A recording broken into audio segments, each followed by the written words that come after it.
Umar, sahaba wa Mtume sallallahu alayhi wasallam, siku moja anatoka anaelekea katika mji wa Sham na watu aliokuwa pamoja nao. Njiani anapata habari ya kwamba katika mji wa Sham umeweza kupatikana ugonjwa na limezuka gonjwa la taun. Angalia ni kipi kilichotokea. Umar akasimama, alipopata habari hizo akasimama, kisha baada ya hapo akawa ni mwenye kutafakari. Alipopata majibu akarudi nyuma. Baadhi ya watu wakamuuliza, wakamwambia, unakimbia kadari ya Allah? Angalia mwamba alivyojibu, akajibu akamwambia, naam, ndio tunakimbia kadari ya Allah, nafiru min qadari llahi ila qadari llah. Abu Bakar radhiyallahu anhu, wakati wapo katika hijra na Mtume sallallahu alayhi wasallam, pamoja na kwamba Abu Bakar alikuwa akitambua ya kuwa Allah yuko pamoja na wao, alichukua tahadhari zote. Angalia alichokifanya. Walivyotoka Maka wanaenda kujificha katika pango. Katika pango kulikuwa kuna matobo ndani yake, akawa anaziba matundu yaliyopo katika lile pango ili kusije kukatokea kitu kikaweza kumdhuru Mtume sallallahu alayhi wasallam. Anafanya asbab. Maana yake angesema tu si Mtume wa Allah, ngoja nimwache tu au tuache tu, Mwenyezi Mungu atatulinda. Alifanya asbab ya kuweza kuziba matobo yaliyopo ndani ya pango lile. Lakini si hivyo tu, wakana yamsala wa nastaghfiruhu wa nasta'inuhu wa na'udhu billahi min shururi anfusina wa min sayyiati a'malina. Man yahdihillahu fala mudilla lahu wa man yudlil fala hadiya lahu. وأشهد أن لا إله إلا الله وحده لا شريك له وأشهد أن محمدا عبده ورسوله وصفيه من خلقه وخليله. أشهد أنه بلغ الرسالة وأدى الأمانة ونصح الأمة وكشف الله به الغمة وجاهد في الله حق جهاده حتى آتاه اليقين وتركنا على المهجة البيضاء ليلها كنهارها لا يزيغ عنها إلا حالك وصلوات ربي وتسليماته عليه. أما بعد، إخواني في الله أحباب رسول الله، أوصيكم وإياي بتقوى الله جل جلاله. على المرء أن يعرف أن الموت باب وكل الناس داخله. يا ليت شعري بعد الباب ما الدار، الدار دار نعيم إن عملت بما يرضي الإله وإن خالفت فالنار. هما محلان ما للمرء غيرهما فانظر لنفسك لأي الدار تختار. Ndugu Islam, baada ya kumshukuru Allah na kumtakia rahma na amani kiongozi wa umma, kiongozi wetu, mwalimu wetu, bwana Mtume Muhammad sallallahu alayhi wasallam, nakuhusieni na kuhusia nafsi yangu kumcha Allah jalla jalaluhu. Na kila mmoja ni wajibu atambue ya kuwa hakika ya mauti ni mlango na watu wote wataingia kupitia mlango huo.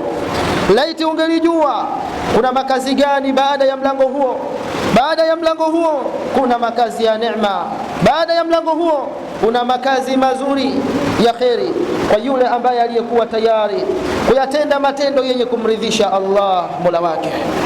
Baada ya mlango huo kuna makazi mabaya, makazi ya motoni kwa yule ambaye aliyekuwa tayari kuenda kinyume na yale ambayo yenye kumuudhi na kumkasirisha Allah jalla jalaluhu. Hayo ndio makazi mawili tu kwa mtu, hana mtu makazi mengine yasiyokuwa moja ya mawili hayo. Itizame nafsi yako ndugu yangu, ni makazi yapi itachagua baada ya mlango huo? Ikhwatal iman, hotuba yetu ya leo kichwa chake cha habari kinasema kuchukua tahadhari katika maisha, lakini na kuchukua asbabi. Hiyo ni siri ya mafanikio katika maisha ya mtu. Ikhwatal iman, yadhunnu ba'dhu an-nas anna tawakkula ala Allah yani tarku al-asbab. Baadhi ya watu wanadhani ya kwamba kumtegemea Allah jalla jalalu pekee basi kuna maanisha kutokuchukua tahadhari na asbabu katika maisha. Inachomaanisha ni wale watu ambao wanadhani ya kuwa kwa kuwa wako na imani pekee ya kumwamini Allah jalla jalalu pekee, basi anadhani ya kwamba hakuna sababu yoyote ya kuchukua asbabi katika kutafuta majambo. Wale wanaosema kwamba Mwenyezi Mungu ataleta, lakini hana asbabu yoyote anayoifanya katika harakati zake na mambo yake. Hicho ndicho ninachokikusudia siku ya leo. Wa hadha fahmu khatirun. Ndugu zangu, huu kwa hakika ni uelewa uliokuwa mbaya kabisa, lakini na uliokuwa wa hatari. Taamalu ma'i safar al-Isra'i wal Mi'raj. Tunakubaliana tumo ndani ya mwezi mtukufu wa Rajab. Mwezi huu ndugu zangu ndio mwezi ambao ilitokea safari ya Isra na Mi'raj. Mtume sallallahu alayhi wasallam, Allah jalla jalalu aliweza kumpeleka mtume wake safari ya Isra na Mi'raj. Sasa ninaomba tujifunze kitu kupitia safari hii adhimu, walau kidogo. Ndugu zangu, safari hii ni safari ambayo ilikuwa imejaa miujiza kemkem. Yenyewe ni safari ya miujiza. Sasa maanahu mu'jizatun rabbaniyah, fa inna an-nabiy sallallahu alayhi wasallam fa'ala al-asbab. Pamoja na kwamba safari hii ilikuwa ni safari ya miujiza, ni safari ambayo imeambatana na yeye mwenyewe Allah jalla jalalu, ni safari ambayo ni ya Allah mwenyewe, safari ambayo amemuita mtume wake katika kipindi maalum na akamtumia mjumbe wake aliyeenda kumchukua na kumpeleka na kumongoza katika safari hiyo. Sasa pamoja na kwamba safari hiyo ilikuwa ni safari ambayo ni Allah mwenyewe pekee, imefungamana na Allah, lakini Mtume sallallahu alayhi wasallam hakuacha kuchukua asbab na tahadhari. Naomba twende pamoja. Awalan, kwanza kabisa picha ilivyoanza, rakiba al-buraqa walamma wasala bait al-maqdis rabata al-buraqa. Mtume alimpanda mnyama. Msafara ulikuwa, safari hiyo kipando cha kumpelekea kwenda kule anakoelekea alikuwa ni mnyama buraka. Kwa hiyo alimpanda mnyama huyo buraka, kisha akaelekea. Alivyofika Baitul Maqdis, Mtume sallallahu alayhi wasallam aliweza kumfunga buraka, alimfunga mahala. Historia ndiyo inavyotueleza hivyo. Sasa swali, kwa limadha rabata? Kwa nini amfunga? Si angemwachia? Kwa nini amemfunga? Angesema huyu mnyama ni wa Allah, safari hii ni ya Allah na niko kwenye jambo la Allah, asingemfunga, angemwachia tu. Hapo tunajifunza jambo. Rabatahu liyuallima al-ummata anna al-imana la yulghi al-hithra. Alifunga ili kuweza kufundisha umma na umma uweze kutambua ya kwamba imani peke yake haiondoi wajibu wa kuchukua asbab. Kwamba nina imani, ninamwamini Allah mimi, basi haina haja kuchukua asbabi, kufanya kazi, kufanya mambo mengine. Sinamwamini Allah. Ikhwata al-iman, law kana tarku al-asbabi dinan la tarakaha sayyidul mutawakkilin. Laiti ingelikuwa jambo la kuacha au la kuto kuchukua asbab ndio dini na ndio Uislamu, basi Mtume sallallahu alayhi wasallama asingeweza kufanya na kuchukua asbab na tahadhari.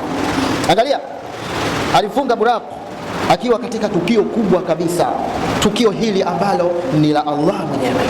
Ikhwata al-iman, undhuru ila hijrati al-Mustafa sallallahu alayhi wasallam. Hebu tutizame safari na hijra ya Mtume sallallahu alayhi wasallam ilivyokuwa. Akhadha dalilan, kwanza Mtume aliweza kumchukua muongoza njia. Alipotoka Maka anaelekea Madina, alimchukua muongoza njia aweze kumuongoza. Asbabi hiyo, waqtabaa fil ghari wa khattata wa tadabbara ma anna Allah qadirun an yansurahu biduni dhalik. Lakini Mtume sallallahu alayhi wasallam haikutosha hivyo tu, aliweza kufanyaje?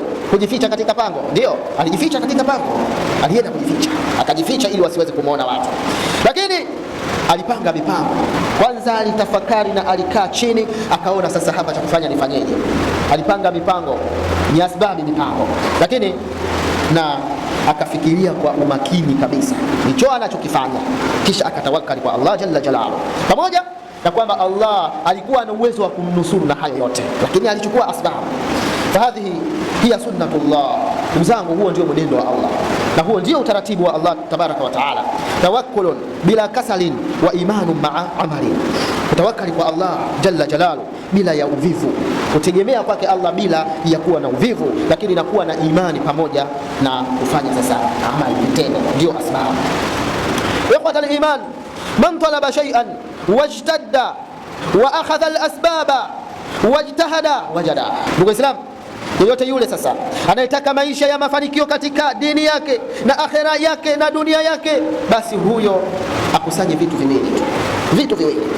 Kitu cha kwanza kabisa, sidqu tawakkul.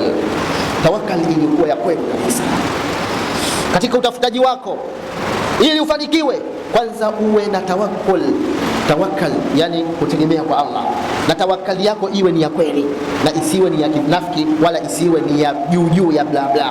Jambo la kwanza. Lakini jambo la pili, wasihatul asbab, na asbabi iliyokuwa sahihi.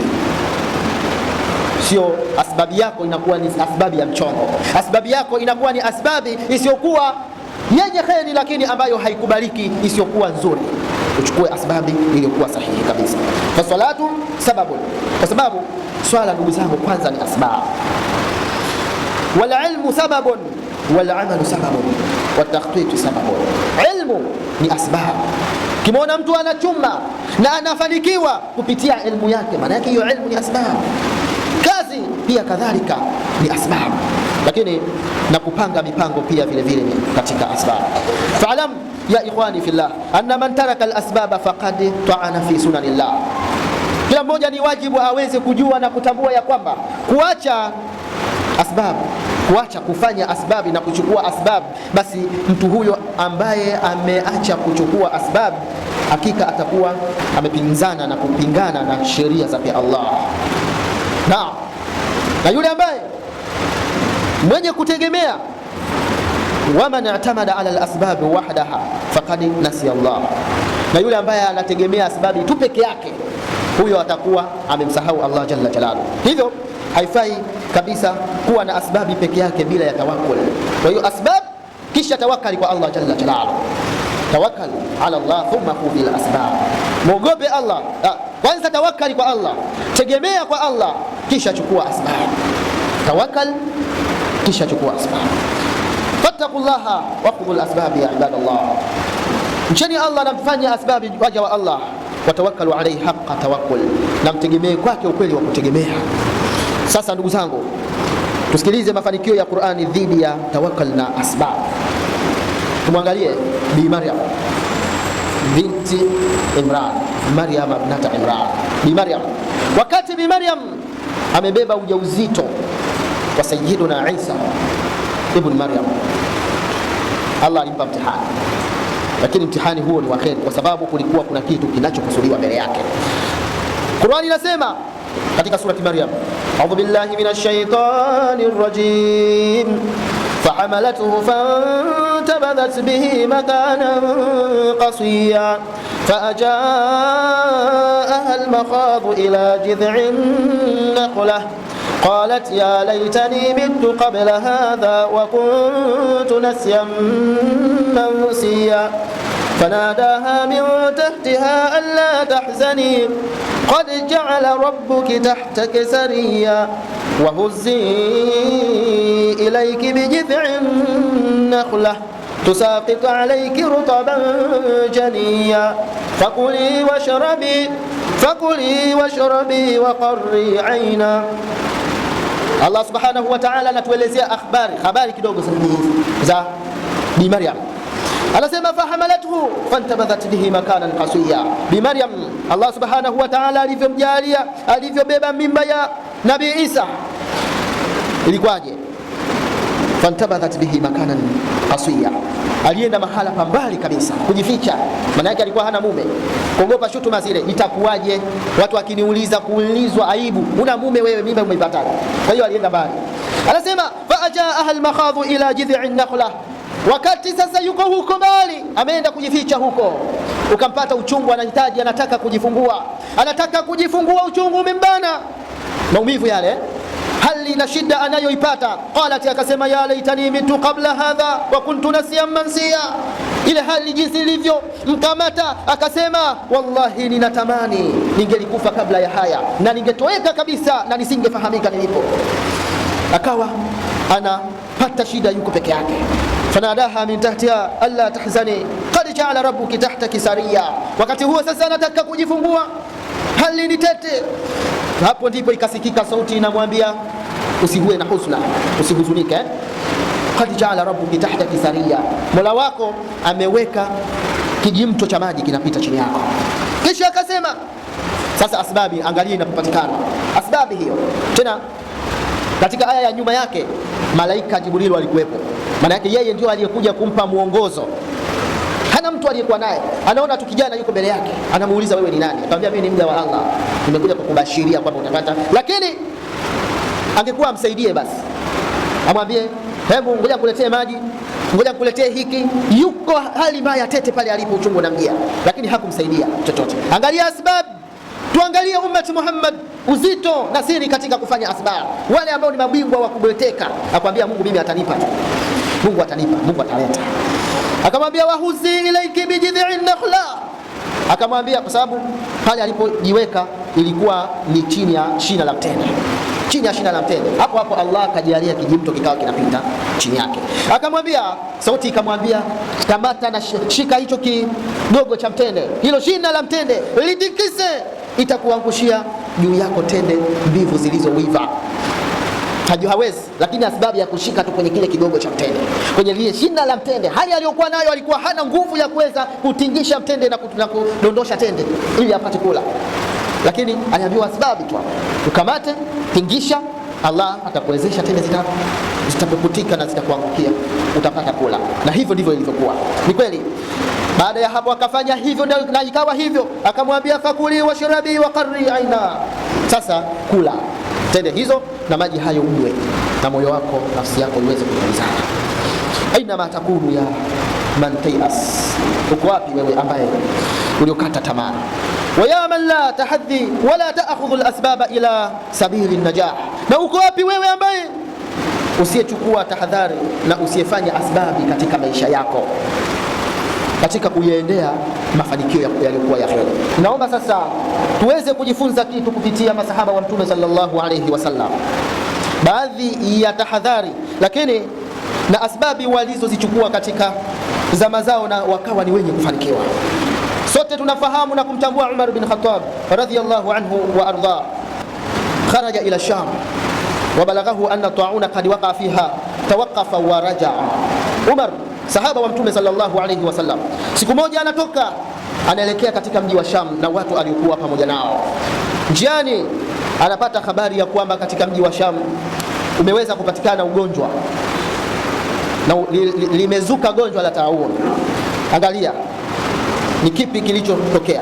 Umar akasimama, alipopata habari hizo akasimama, kisha baada ya hapo akawa ni mwenye kutafakari. Alipopata majibu akarudi nyuma. Baadhi ya watu wakamuuliza, wakamwambia Umar, atafiru min qadarillah, unaikimbia qadari ya Allah? Angalia mwamba alivyojibu, akajibu akamwambia naam, ndio tunaikimbia qadari ya Allah. Nafiru min qadarillah ila qadarillah, tunaikimbia qadari ya Allah kunako kuiendea qadari ya Allah. Kuna mtu anamwambia mbona unaoga sana, jambo hilo ni qadari tu ya Mwenyezi Mungu, usiogope, nenda. Najipeleka kwenye maangamizo alafu nasema ni qadari ya Allah, unaacha kuchukua tahadhari na sababu. Akamwambia ndio nakimbia qadari ya Allah, ile si qadari ya Mwenyezi Mungu, ndio naikimbia, lakini na uzima pia si qadari ya Allah, ndio naikimbia qadari ya Allah. Huyu ni Umar, pamoja na nguvu na imani aliyokuwa nayo, lakini hakuipeleka nafsi yake kwenye maangamizo.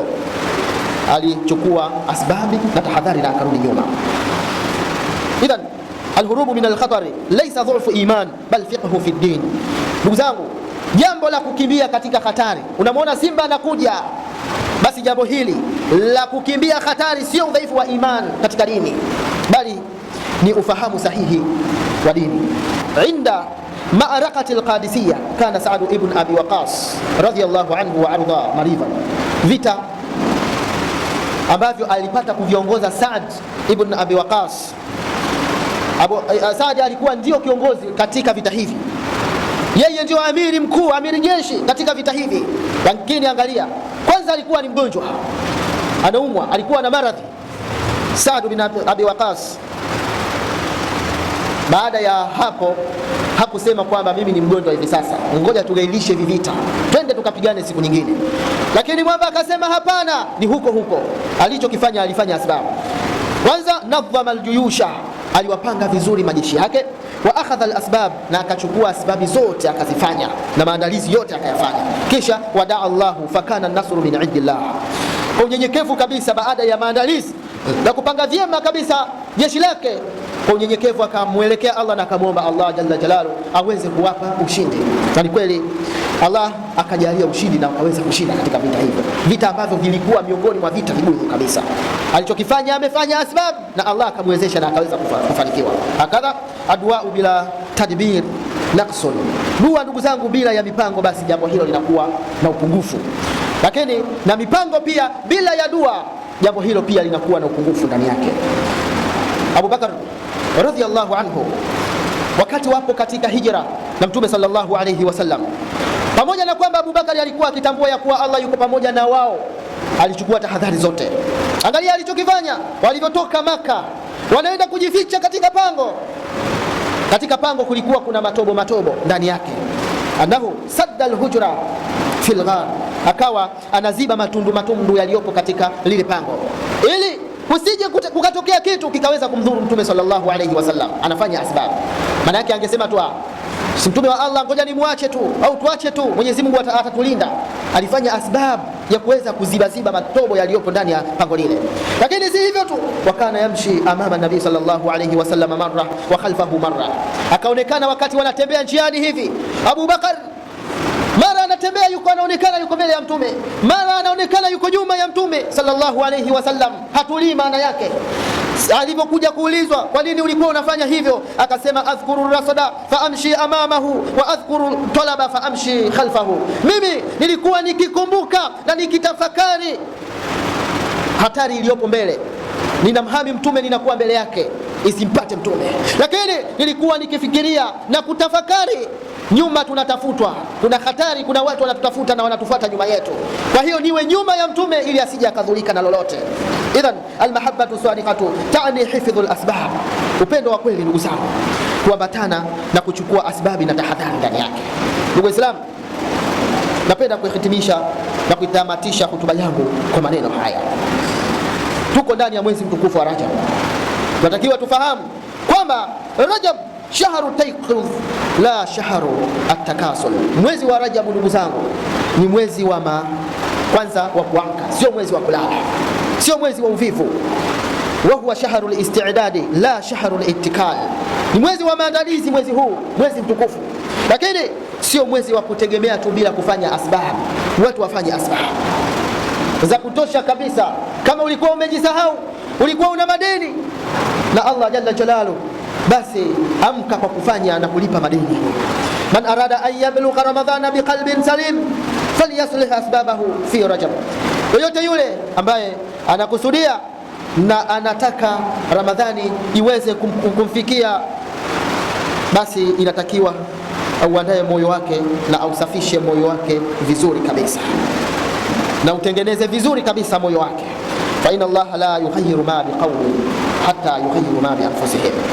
Na inapaswa tutambue ya kuwa hakika Allah jalla jalalu habadilishi hali ya waja isipokuwa mpaka wao wenyewe wabadilishe, na wabadilishe yale yaliyopo katika vifua vyao. Tunamwomba Allah atujalie minal ladhina yastami'una alqawla fayattabi'una ahsana.